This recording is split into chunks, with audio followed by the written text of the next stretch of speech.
So we are back with another one, and we are reacting to the video of Sharon Moore, who is a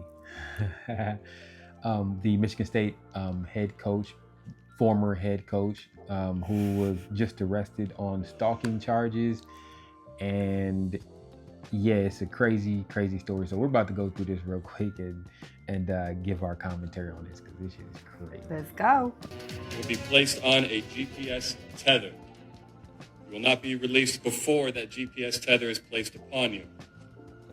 You must continue all mental health treatment as a condition of your bond. Tonight, former University of Michigan head football coach Sharon Moore is out of jail, posting a $25,000 bond after spending the last 2 nights behind bars, awaiting his criminal arraignment. Moore appeared in court today via video link, where he was formally charged with crimes police say committed immediately after he was fired. Tonight, we're learning that Moore's relationship with a former staffer was the reason for his termination, and the victim in that incident also led to his arrest. Thanks for joining us on News Channel 3 at 11. I'm Andy Dominiani. And I'm Jessica Harthorn. Moore was charged with a felony and a Thank you, Andy and Jessica. We'll take it from here. I feel like his bond and like the what he has to do in order to like stay out, which is like mental health evaluations, classes and whatnot. I like that they're giving him that. I do also like that the bond amount isn't like extremely high as well. Not that he has to worry because he has money, but I think, the system is very punitive a lot of times, and typically bond amounts, depending on what state you in, can be very, very costly for a lot of families who typically don't have that kind of money. So I do like that even on camera, on the world news, that you get to see this and set a precedent in like not setting large bond amounts for families who might not be able to afford to be able to get out. So I actually do kind of like that. So I mean, but isn't that like also like making it easier for him? Like he just was accused of, or charged with stalking and breaking and entering. I mean, if somebody wants to stalk and break and enter somebody, no paper, no nothing's gonna stop them. So I feel like letting them out with such a low bond, with such a charge, I feel is a little dangerous to me. Yeah, I think it also depends, and I think it's up to the courts to assess like the well-being of the person that in which the bond amount that they're setting. So sometimes you can't really look at a person, but you can look typically at someone's history, and you can base the bond amount off of that. Like, yeah, he's not a violent offender. He doesn't have any criminal charges. He doesn't have a history. So, we can objectively look at this and say, yeah, this is a man who just lost everything. I'm not trying to give him a pass, because let's be serious, like, you stalking people, you're threatening to take your life and possibly their life, because they don't know. I mean, so right, true. Yeah, I don't think that it's necessarily that bad. At face value, it could very much so, to your point, look really, really bad, though. Yeah. So I do. I get what you're saying. You're saying an assessment. Yeah. On his character. Charged with a felony and a misdemeanor. The most serious charge is felony third-degree home invasion. The other 2 are misdemeanors, one for stalking and another for breaking and entering. If convicted on the felony home invasion charge, he could spend up to 5 years in prison. Okay. And our team has been keeping. So they didn't charge him with like anything that was like assault related. So they never felt like him stalking her was egregious enough. Him even breaking in was egregious enough to give him a higher bond amount. Yeah. Okay. Like if he would have said, yeah, I'm going to kill you and myself, I think that may have looked a lot differently. That could have been like, some type of felonious assault, or, you know, yeah, felonious assault, because it would have been a felony. But Yeah. yeah, that didn't happen. So. And our team has been keeping a close eye on each development in this national story. News Channel 3's Abigail Taylor gives us a closer look at the timeline of this case and what happens next. New details continue to be released in what led up to the fallout of Sharon Moore, husband, father of three, and now fired University of Michigan head football coach. Moore went from having still 4 years left on a $5.5 million contract as coach at U of M just days ago to now facing these serious allegations. Here's what we know about the timeline leading up to this. $5 million? I don't know. I mean, I almost feel like I want to talk to him like face to face, like, Coach Moore, why you risking it all, man? Why you risking it?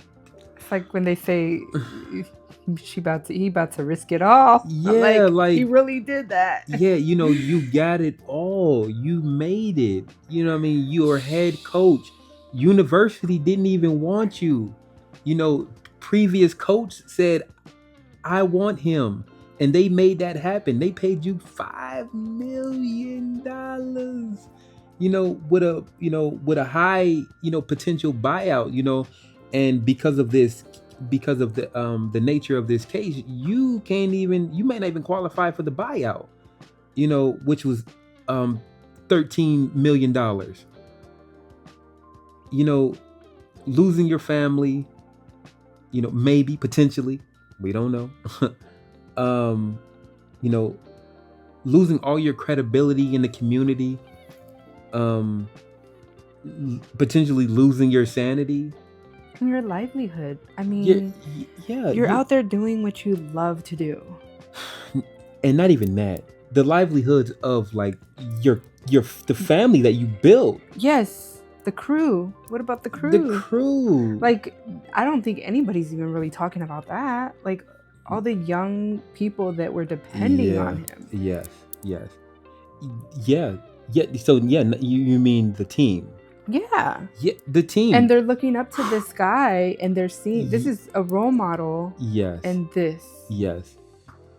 And not even that. The people who, to her point, those who the student athletes who decided to commit to the University of Michigan Wolverines now will most likely decommit. So you go through all that work of scouting to get some of the best players in the world, to come to your institution and make your program much better. And now they're most likely going to leave because they came there for you, most likely. They came there because of what the program represented. Here's what we know about the timeline leading up to this. Subject just called the caller, told her there's a mail at the location, and the house attacking her. It's been stalking her for months. This dispatch audio from Broadcastify on Wednesday, the same time and location of an alleged assault connected to a now former staff member of Moore's, depicts claims of stalking that began months ago. The prosecutor says the victim, a woman Moore was allegedly having an affair with for several years, broke it off with him on Monday. They say she then went to the University of Michigan for help because she claims Moore was continuing to harass her with phone calls and texts. By Wednesday, the university announced publicly Moore had been fired following investigations revealing a, quote, inappropriate relationship with a staffer. Yeah, I mean, I hate to be laughing at this situation because I definitely don't think it's funny. I think it's actually really, it's like a movie almost. It's like, just the status of who he is, and what he did because he couldn't control his desires. You know what I mean? And for all you young men out there and old men out there, remember that your livelihood, your respect should, your family, your community, your morals should all come before your sexual desires, because that's not the hill that you want to die on, being this guy who has done very well for himself, and he potentially has ruined this, where his current livelihood and any future prospects that he may have in terms of wanting to be a football coach at a higher learning institution. Maybe he can come back. There was the coach the coach for the Celtics, Emeka Adoku, I think is his name, and he was the Celtics coach. But he can come back from it. He can, and I hope that he can get to that point to where he can start rebuilding himself. But as of right now, yeah. He then, at some point soon thereafter, came to her apartment in the address that is alleged in the complaint, barged his way into that apartment, immediately then proceeded to a kitchen drawer, grabbed several butter knives and a pair of kitchen scissors, and began to threaten his own life. I'm going to kill myself. I'm going to make you watch. My blood is on your hands. You ruined my life. After that, we found out Moore was arrested and put into jail, where he stayed up until after his Friday arraignment, when the AP News confirmed Moore was let out after posting a $25,000 bond. So, I don't mean to keep pausing, but we can't just brush past that. I mean, I get you feel it here, you lost everything. But if you're gonna be serious about offing yourself, we gonna have to find something better than butter knives, my man. Were they at least sharp butter knives? Like, were they like? Did you stop? No, seriously. Like, did you Yes, I mean, you did have scissors though. Like scissors that could be, unless they were like the plastic kid scissors, to where you where the metal part is on the inside of the scissors. Yeah. Oh my Lord. Oh man. Imagine. Moore's been ordered no contact with the victim. He must wear a GPS tracker and is scheduled to be back in court January 22nd. Reporting for News Channel 3, Abigail Taylor. I want to address the elephant in the room. Okay. So, it's very unfortunate what happened. However, I have to first preface with, this woman was having an affair. Okay. You get what I'm saying? Who? And for several years.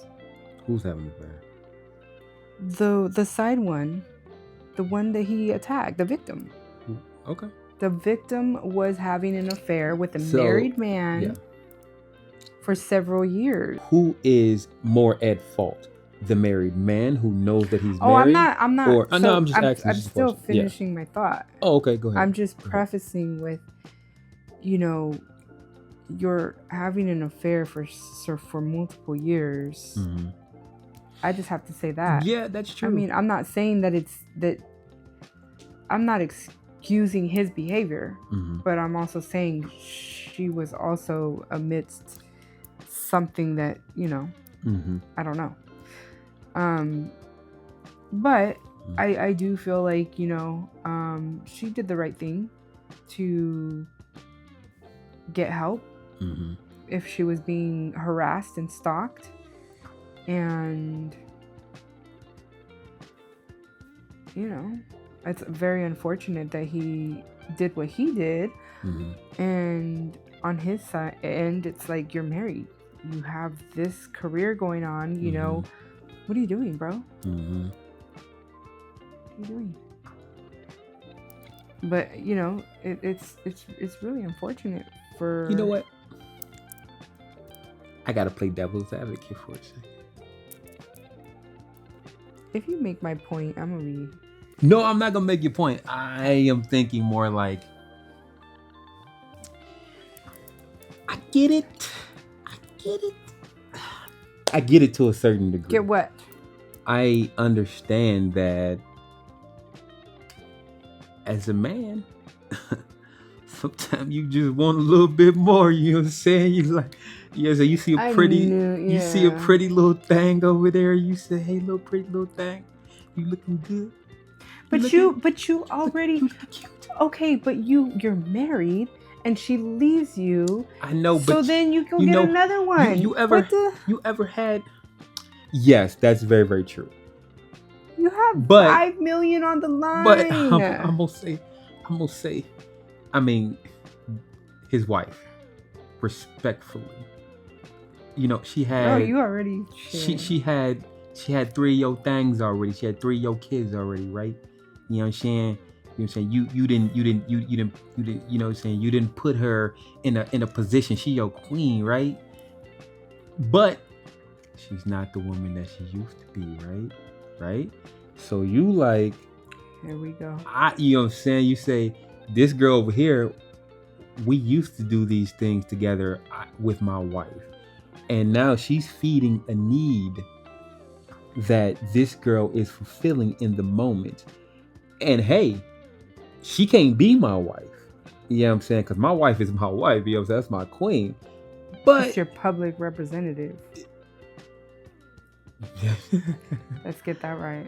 But you know, as a man who has cheated before, I will tell you that, you know, if I had the ability to, you know, get multiple women, and I still had my girl and she was still feeding my need over here, you know, I was cool with that. I think that was, I'm not saying it's okay, but I understand. But this is what happens. You run the risk of ruining everything that you work for. So in the end, even though I'm giving you devil's advocate, don't cheat on your girlfriend. Don't cheat on your wife. It's just not smart. But I also do want to touch on the topic of the side chick. What happened? What happened to the old days when the side chick just, well, she couldn't even stay silent. I think she stayed silent, and then he kept harassing her. But we also I don't know if he was fired as a result of the side chick. So if he wasn't fired as he did, because so in the storyline they say that she went public to tell because he kept harassing. So he's harassing her. He's harassing her. She told because he just kept her. It was a timeline of him before she went and told, and then after. So she told twice. No. So because no. Listen, please. He was harassing her before she broke off with him, and then so he kept harassing her. So then she went and told. Right. Okay. So there was an investigation that was done. He was fired as a result of this investigation. If he just stopped and shut the F up and left her alone, she wouldn't have went to them. Hey, man, that is good. Side chicks. There comes up that topic again. Side chicks. Side chicks. What is wrong with y'all? If you want to know how I feel about side chicks, go watch our first video that we did of the girl who jumps in the casket of the married man. He passed away. She jumped in the casket. She was a side chick, and the whole family's there. Okay, side chicks. Back in the days, our grandparents, you know, when your grandparents knew that your grandpa had, you know, a little, you know, you didn't know. You didn't know. But listen, nobody would have known if he left her alone. He was harassing her with texts and phone calls. That's why she, and then after she broke up, you said that no, he was doing that before, Mhm. and then she decided you're bugging. She Mhm, cut and- him off. Yeah, but I'm Right? saying we don't know what. That's the story. That's the I'm story saying, as it's being I'm told. saying how did my question was how did he get fired in the first place? Because listen, because he was harassing That's her. not what I'm talking about. That is not what happened. He got fired before, and then he was harassing her No, after. you want to listen to it again? Yes, let's listen to it. Let's listen to it again. Yes, rolling on the field is short of the goal line. Okay, I'm showing you that. So, after reviewing the footage, I think we've come to the conclusion that I think there is a lot of missing information. I think that the university kind of knew about this beforehand, and they just didn't disclose it. But we don't know. There's just too much that's been unsaid. So we'll see how that unfolds. We don't know. We'll see. We'll see what happens. We'll see how this unfolds. But I definitely do feel like there's information missing. Yeah, we definitely agree on that for sure. We will stay updated on what's happening with this in the next couple of weeks. So we'll probably just give you a follow-up video. But as of right now, Shan, thank you for watching Jovial Spirit Reactions. Shan. And we will see you whenever we see you. Don't worry about it.